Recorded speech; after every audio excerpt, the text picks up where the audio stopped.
Are you hungry? How about if I bring over a wooden serving tray and set it down in front of you? The first thing you notice is the cold soba noodles piled high on a shiny black lacquer plate.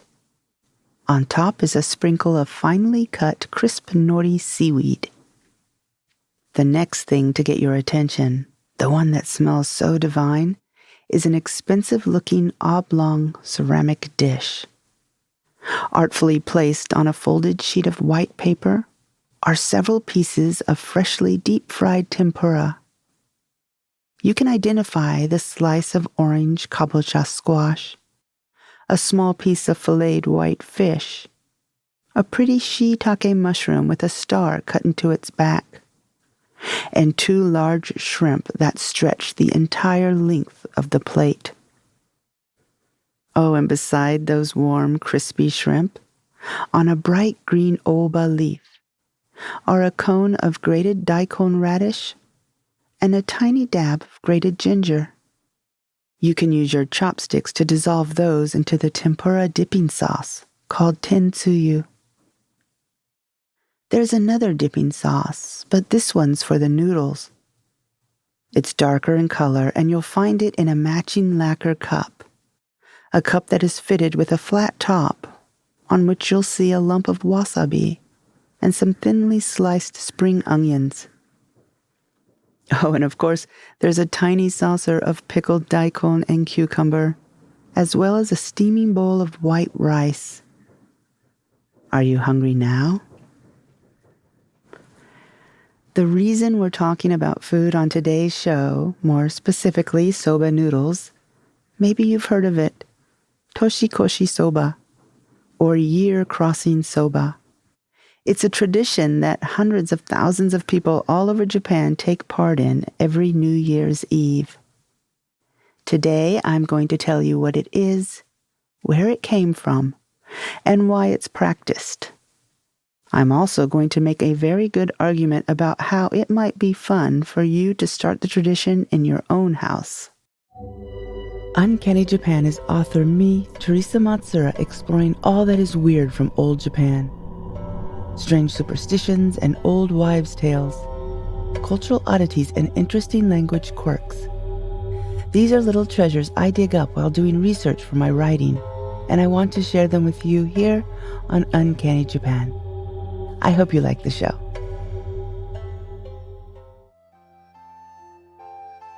Hey everyone, how are you? We're almost there. We're almost to the end of this wretched year. Now, I'm not saying we're all going to wake up on January 1st, 2021, to find bluebirds on our shoulders and songs jumping out of our mouths. But light at the end of the tunnel and hope? That would be nice. Today's show is somewhat related to that. Toshikoshi Soba, or year-crossing soba, is a simple act of eating soba on New Year's Eve. Whether they participate in it or not, I would venture to guess that you'd be hard-pressed to find a Japanese person who doesn't know about this tradition. I did find a 2012 survey that said almost 60% of the population does in fact eat Toshikoshi Soba on the last day of the year. So what's this all about? Let's start with the name. While Toshikoshi Soba is the most common term, and the only one I've ever heard in my 30-plus years here, it does go by other names depending on where you are in Japan. Here are a few. The first one is Misoka Soba. Misoka means the end of the month, so end of the month soba, and I'll talk more about that in just a second. Another name is O Misoka Soba. Adding big, or O, in front of Misoka means it's the last day of the year. So, last day of the year soba, which sounds about right. Then there's Tsugomori Soba, which is a very cute name, but the kanji for Tsugomori is the same as miso in misoka. So, the same. Next, you might hear about Otoshi Soba, big year soba, or Toshitori Soba, growing older soba, or Enkiri Soba. Enkiri means to cut off ties or a relationship with someone or perhaps something. Enkiri Soba means cutting off the hardships from the previous year. And I'm going to talk more about that too. Okay, one more name. Jumyo Soba. Jumyo is the length of your life. So it's thought to be called this because by eating the soba, you extend how long you live. Now those are a lot of names, but I'm pretty sure you can go anywhere in Japan and just call it Toshikoshi Soba and people will know exactly what you're talking about. So what kind of soba are you supposed to eat? That's easy. Any kind. It can be hot, cold, instant, or homemade. It doesn't matter. Then, when are you supposed to eat it? Again, anytime. Breakfast, lunch, dinner, a snack. The only 2 rules I could find about eating Toshikoshi Soba were, number 1, you don't want to eat them at midnight. By doing this, you run the risk of finishing the meal after the new year has been rung in, and that would be bad luck. And the second rule, don't leave any noodles behind. This will mean that you won't have any pocket money in the coming year.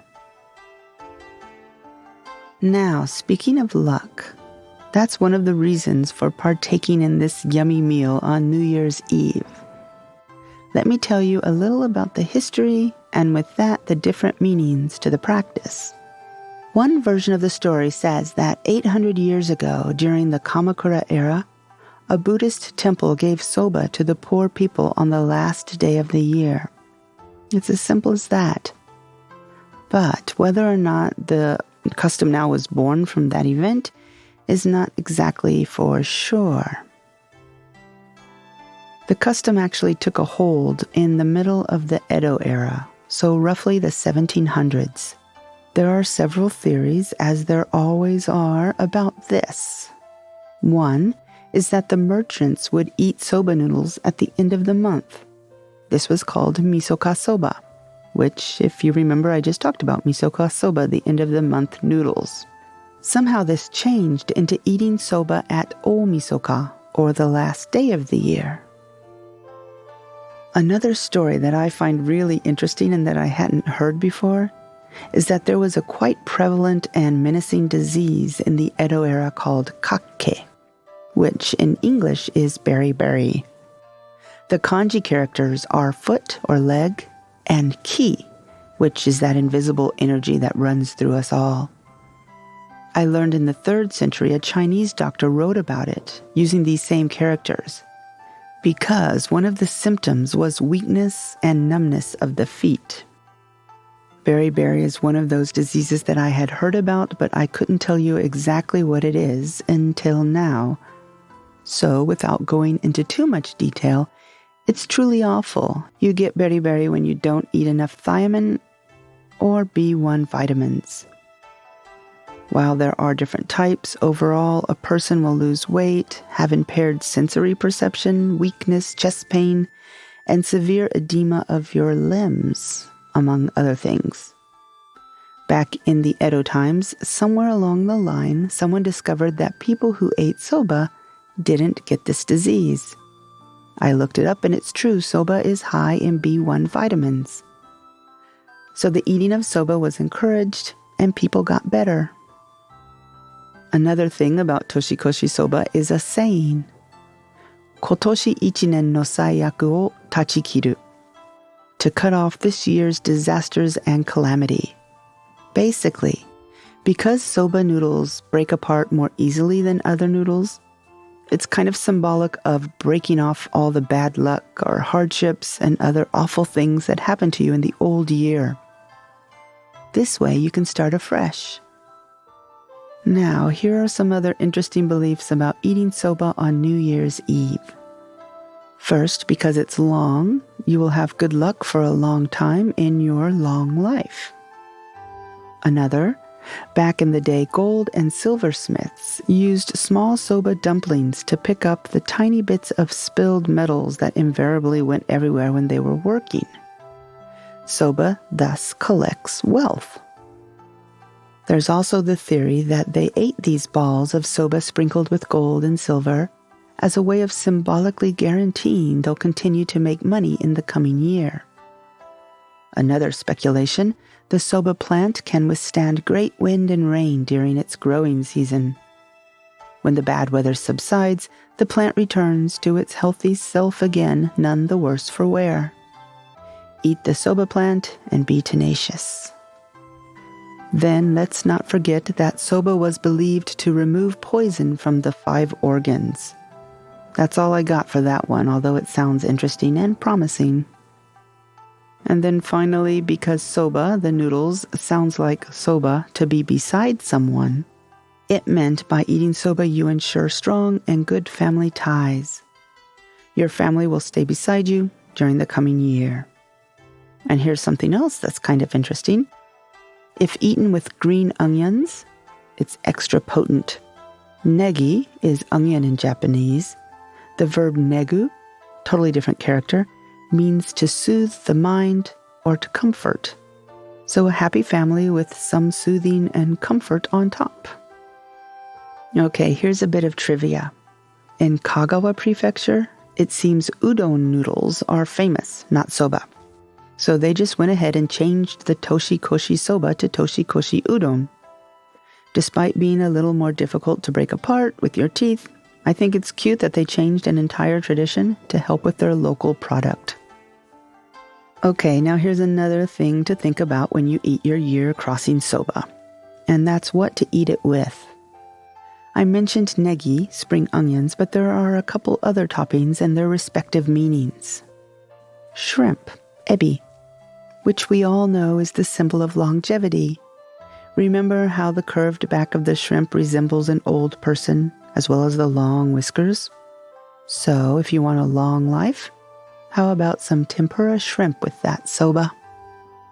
Then there's herring, or nishin in Japanese, and that's the symbol of prosperity and having a whole bunch of children, so be careful there. There's also kamaboko. I like the word fish cake, although kamaboko has nothing to do with cakes. So think of a fish loaf, I guess. You can't have a New Year's in Japan without kamaboko. It's a white fish paste that's boiled after being molded onto a piece of wood. It's usually red and white, actually, or pink and white, and those are auspicious colors. Its shape is also supposed to resemble the rising sun. So kamaboko is just a good luck treat all around. Finally, abura age or fried tofu. Think of the outside of inari zushi. Abura age signifies wealth. Foxes love abura age. And they just happen to be the messengers of the deity Inari, who is linked with business and prosperity. If you've ever been to Japan at the end of the year, especially the last few days, you'll find all of a sudden there is soba being displayed prominently in every single supermarket. And before that, people start making reservations to their favorite soba restaurant, which will be running all day and night on New Year's Eve. There's even the tradition of giving end-of-the-year gifts, so you'll often find soba noodles are exchanged for just this purpose. And then, on New Year's Eve, when you return to the supermarket, you'll find they'll be making all manner of tempura non-stop. You can just choose the pieces you like and the noodles you like and have a quaint little good luck feast back home. Okay, let me finish up with a story I think I shared here years ago. But since then, I've discovered more, and I think I've uncovered a bunch of like-minded people. It starts with what my mother-in-law told me ages ago when I asked her what was the significance of eating soba on New Year's Eve. She didn't say anything about it being easy to cut or break apart and how that symbolizes breaking from the previous year's hardships. What she did tell me is that it meant that you should live a hosoku nagaku life, a thin and long life. Now, it's easy to understand long, but what did she mean by thin? Well, she said, It meant that you don't live lavishly or dangerously. You don't take chances. Instead, you live a very conservative and long life. Well, I was put off by that, so I asked her, why don't we eat kishimen or udon, which are both just as long but much thicker or wider? Or, hey, how about lasagna, if you really want an adventurous life? She didn't think that was funny, but I did for several years rebel and eat lasagna for New Year's Eve. I'm back to soba now, by the way. Anyway, while I was reading around, I found that there is indeed the opposite idea. Not hosoku nagaku, but futoku mijikaku, thick and short. Or a very rich and exciting life, but not necessarily long. I was thrilled to find Japanese people actually having this conversation, although I didn't see any mention of lasagna, a thick and longish life, I guess, which I think would be the best of both worlds. I wanted to do this episode a little early in the month to give everyone time to snag yourself some soba noodles and eat them on New Year's Eve. They can be fresh, frozen, homemade, or instant, it doesn't matter. And you can eat them hot, cold, in a salad, that doesn't matter either. And to tell you the truth, if you can't get a hold of soba noodles or you're allergic, I think any kind of long pasta would do in a pinch. Remember Kagawa does udon? So I guess as long as you don't do macaroni or shell pasta, it'll be pretty good luck. So just cook your long noodles on December 31st, and while eating them, imagine all the horrors and anxiety of 2020 breaking away and falling behind, and definitely not following you into 2021. Thank you all for listening to the show and supporting it by subscribing, reviewing, and telling your friends, or becoming one of my beloved patrons. We've got one more episode before the end of the year. We're almost there, so everybody hang tight, stay safe, and I will talk to you again in 2 weeks. Bye-bye. You've just reached the end of another episode of Uncanny Japan. Perhaps you'd like more. A monthly folktale translated and retold by me. The occasional binaurally mic'd soundscape like the ones you hear on this show. Or recipes, behind the curtain episodes, homemade postcards, and more. If you're interested in that or supporting the show in any way, please search for Uncanny Japan and Patreon. We've got a wonderful group over there. Thank you again for listening, supporting, reviewing, and telling your friends about the show. My name is Teresa Matsura, and I will talk to you again soon.